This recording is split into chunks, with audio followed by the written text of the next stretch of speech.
My stepdaughter publicly shamed my job and replaced me with her deadbeat father. So I quietly pulled the plug on the wedding and my marriage. Hello Reddit I plus here. I 46M have been in my stepdaughter's life since she was 8 years old. Her father, Dan, was never really in the picture. He walked out when she was 3, barely paid child support, missed birthdays. You get the picture. When I met my wife, Jenna, 43 Fahrenheit, she was working 2 jobs to stay afloat. I was a paramedic working long hours, but we clicked. I fell for her, and I fell for her daughter, Lily. I never tried to replace her dad. I just showed up. Every recital, every school meeting, every time she needed a ride, a Band-Aid, a hug, I was there. I paid for her braces, bought her first car, a used Corolla, and supported her through college, even when her bio dad ghosted again and again. We had our moments, like any blended family.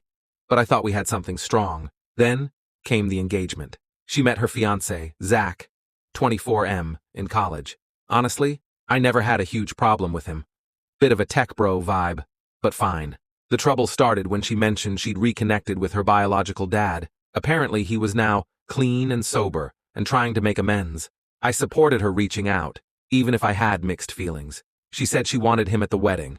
Again, not my favorite person, but okay. I didn't want to be the petty stepdad, but then she started acting different. We'd talk about the wedding budget, and she'd dismiss me. She started calling Dan Dad in front of me, which stung, I'm not gonna lie, especially since she hadn't used that title for him in over a decade. Still, I bit my tongue. Then came the rehearsal dinner. She made a speech thanking her real family. She gushed about Jenna. She cried talking about Dan. How amazing it was to have him walk her down the aisle. How grateful she was to finally have her true dad back. Then, in front of nearly 50 guests, she made a comment that basically shredded me. And to Mark, thanks for, being there. I mean, not everyone wants to be an EMT their whole life, but hey, someone has to drive the ambulance, right? People laughed. Even Dan chuckled. I felt like someone had kicked me in the chest. Jenna looked horrified, but didn't say anything. I excused myself, sat in the car for 20 minutes, and drove home that night instead of staying at the hotel like we'd planned. And the more I sat with it, the more I realized something. I was being used. Used for money, for time, for effort, for everything Dan never gave, but still got the credit for. You see, the wedding? I paid for nearly all of it. The venue, the dress, the catering, the custom decorations. Jenna and I agreed to split it, but her hours got cut, so I quietly covered more than 80% of the costs. Lily never once asked how it was all being funded. I think she just assumed it was coming out of some magic family pot. So the next morning, I got up early, pulled out the contracts, and made a few phone calls. I canceled everything I could. Paid the cancellation fees. Told vendors to contact me directly. The ones who couldn't cancel flat out, I told not to proceed, unless full payment was received. By someone else. I didn't call Jenna. I didn't warn Lily. That afternoon, I packed up some essentials, booked a small Airbnb, and left a note at home that said, "To the man who was just a stepdad, consider me officially retired from the role. Best of luck with your real family." The wedding ended up going forward, but much smaller and chaotic. Dan didn't pay for anything. Jenna had to scramble to pull it together. Apparently, he gave a half-assed speech about how proud he was, then bailed early for work stuff. He hasn't answered her calls since. Lily tried to contact me about a month later. She sent a long letter saying she panicked at the dinner, that she was trying to impress her dad, that she wasn't thinking clearly. She said she regretted not thanking me properly, that she hoped we could talk. I haven't responded. Jenna and I are separated now. She says she understands why I did what I did, but part of me thinks she resents me for ruining the day. I think she's trying to keep the peace, especially with Lily, who's now embarrassed and hurt that things turned out the way they did. But here's the thing. I didn't leave because of one toast. I left because it finally hit me that I'd been standing in as a placeholder for a man who didn't earn it. And the second he bothered to show up, I was shoved aside like I'd never mattered.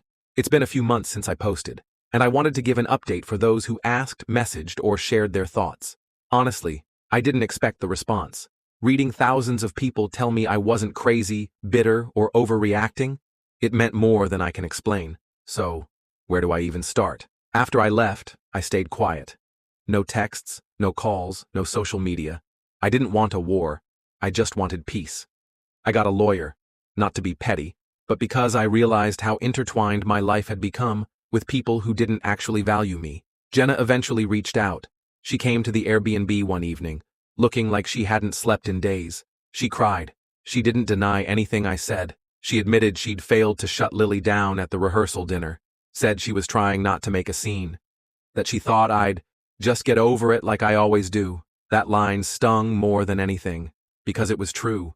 For 15 years, I got over it. Every time I was passed over, sidelined, or reminded that I wasn't really her dad, I swallowed it, took the high road, did the mature thing. I didn't yell, I didn't guilt trip, I didn't make them pick sides, I just showed up. Always. Without applause, without acknowledgement. And it was never enough. So I told Jenna I wasn't angry anymore. I was done. Done playing a role I was never going to be respected for. Done patching over the cracks her ex left behind. And done living with a woman who would let me be publicly humiliated and then ask me to get over it. We're now in the process of filing for divorce. It's oddly calm. There's sadness, but also relief. Like we both know this is the inevitable ending we've been avoiding. As for Lily, she sent me another letter. This one was different. It wasn't performative. She didn't beg for forgiveness or try to fix it. She told me what happened after I left, how Dan disappeared again after the wedding, how he asked her for money the following week, how the wedding photographer canceled last minute because I'd been the one coordinating with them and nobody else followed up, how she realized, too late, that every detail she loved about that day had my fingerprints on it. She ended the letter by saying, I thought having my real dad back would fill something inside me, but all it did was show me who the real one was all along. I didn't cry when I read it. I just sat there in silence for a long time. She asked to meet for coffee. I agreed. It was awkward at first. She apologized, genuinely. She admitted to trying to impress Dan, even when she knew deep down it was hollow.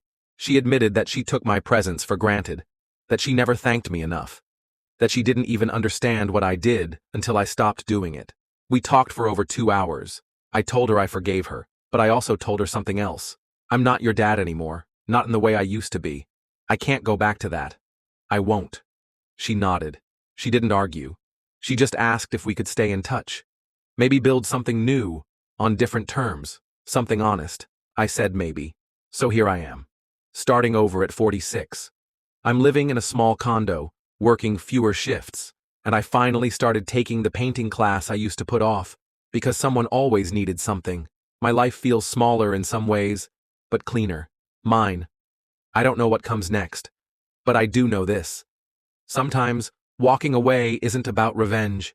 It's about finally choosing yourself after years of being the backup plan in your own life. Please subscribe to Reddit I+ for more story like this.